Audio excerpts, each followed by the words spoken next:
Welcome. I'm Mary Fitch, Executive Vice President of the Washington Architectural Foundation, and we're so excited to present Architects Read. This program, like many of our other programs for children, is supported in part by the DC Commission on the Arts and Humanities and the Hattie M. Strong Foundation. If you'd like to learn more about our programs for children and adults, please visit our website at aiadc.com.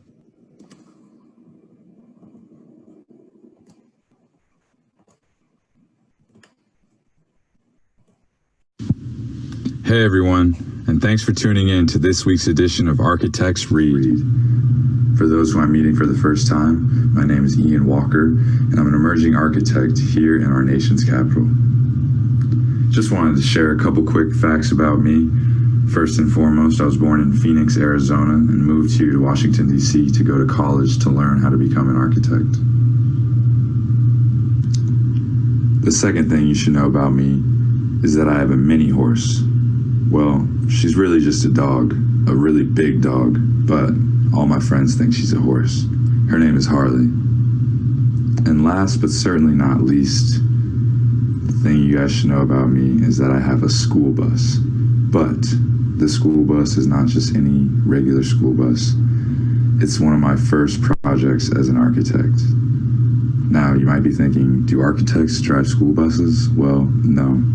As important as school bus drivers are, architects do not drive school buses. But what they can do is convert a school bus into a tiny house.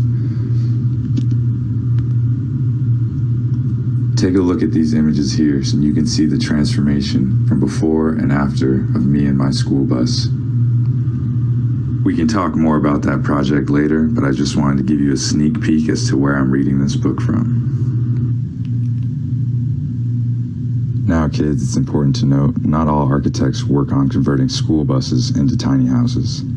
Some architects design dream homes for families, some architects design schools that we learn in, and some architects design skyscrapers that go beyond the sky. One important thing all architects have in common is a civic duty to our community. It's important we leave a building behind that's not only aesthetically pleasing, but more importantly is safe, sound, and is built to last for the future. As we flip through the pages of this book, I want you to think about some of your favorite architectural elements or even buildings that you've been in. Think about what was it about that building that stuck out to you. Was it its windows, doors? Was it the light coming through? Think about the way it made you feel. Architecture has a powerful impact, and it's one of my favorite things about designing buildings, is that feeling, that moment when you walk in. This book is titled Boxitects. It was written by Kim Smith. Meg was a boxitect. She loved to make things out of boxes.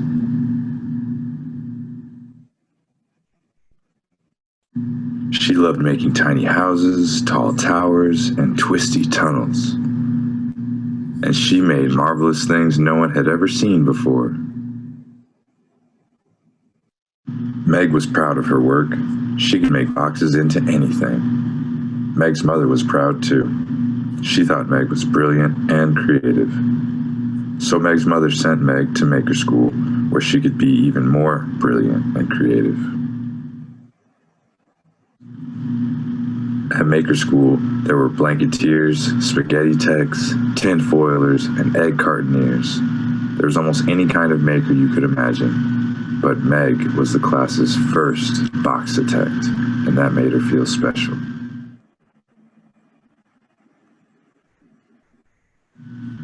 At school, Meg learned all about boxitecture. She learned how to make her structures useful, strong, and beautiful. Meg loved everything about maker school.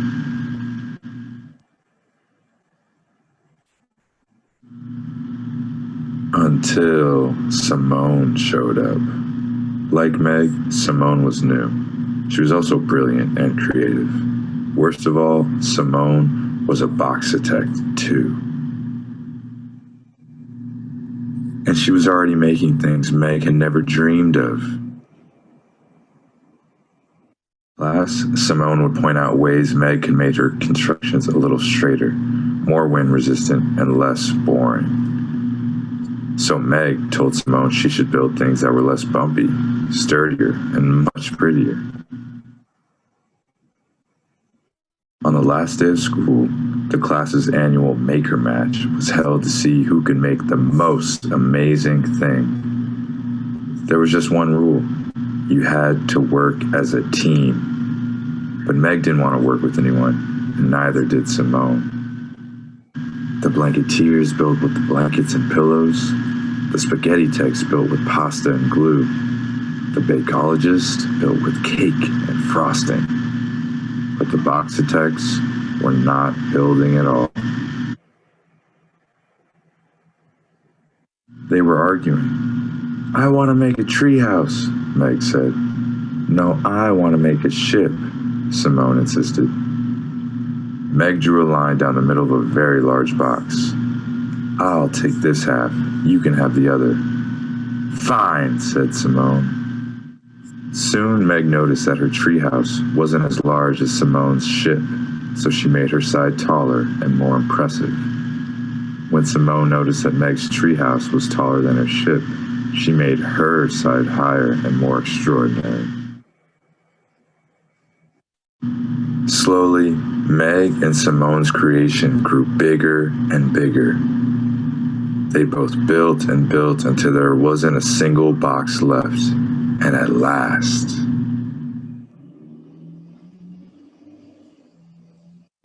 they finished. What is it? Asked a classmate. I've never seen anything like it, said another. The teacher said, it looks like it might.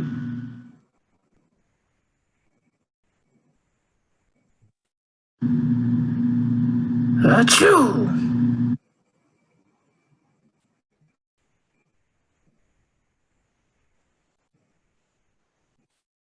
Crash!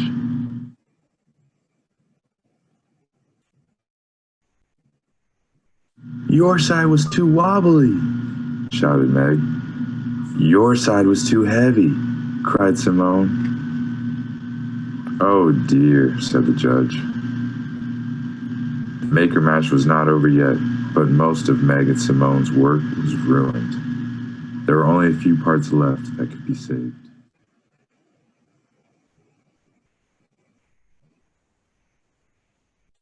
If we combine my treehouse with your ship, Meg started, we might be able to make one thing, finished Simone. The Boxitects decided to call a truce so they could finish the match. Working as a team, Meg and Simone quickly joined the remaining pieces together until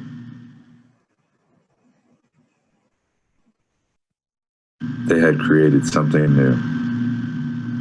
At the end of the maker match, the Boxitects hadn't won first place, but they had a different way of making brilliant and creative things, working together. And they each gained a new friend. What should we make next? How about a buoyant bungalow or a motorcycle mansion? All right, gang, it's time for a fun experiment, but first, I have a question for you. Why is cardboard so extraordinary? Cardboard boxes are so amazing because they're corrugated. Corrugated means there's a piece of folded material sandwiched between two flat pieces of the same material. This makes cardboard super strong and super light. Let's try making our own corrugated cardboard. If you don't have these materials handy, you're going to want to grab these supplies. You'll need 2 pieces of paper that are about the same size. You'll need 1 longer piece of paper. You also need a small object, such as a toy. First, stack the 3 pieces of paper and try to balance your object on top. Did it fall off? Now let's try balancing the object again on corrugated paper. Pay attention to these instructions to make our cardboard. Fold the long piece of paper like a fan. Expand the folded piece and place it in between the two flat sheets. Now try balancing the object again. Do you notice a difference? If you folded your paper correctly and placed it in between the two flat sheets, you'll notice that the object is supported much stronger than it was before. Alright gang, it's time for our next activity. It's time to learn how to become a Boxitect. How does Meg turn completely ordinary boxes into extraordinary things? All it takes is imagination. Here are 2 projects to get you started on your way to designing and building your own creations. The supplies you'll need for this activity are a little bit bigger than the last. You'll need at least 3 large cardboard boxes. The more boxes you have, the longer your tunnel will be. You'll also need duct tape. You'll need a craft knife and/or scissors. Kids, please be sure to ask an adult for help with the cutting. You'll also need paint, markers, stickers, and whatever else you can think to use to decorate your tunnel. Alright, step 1 on how to build a Boxitect tunnel. Open up both ends of each box. Step number 2, line up boxes in a row with flaps slightly overlapping. Step 3, tape the boxes together with duct tape. Step 4, cut out any windows and doors you may want. Step 5, be sure to decorate your new tunnel.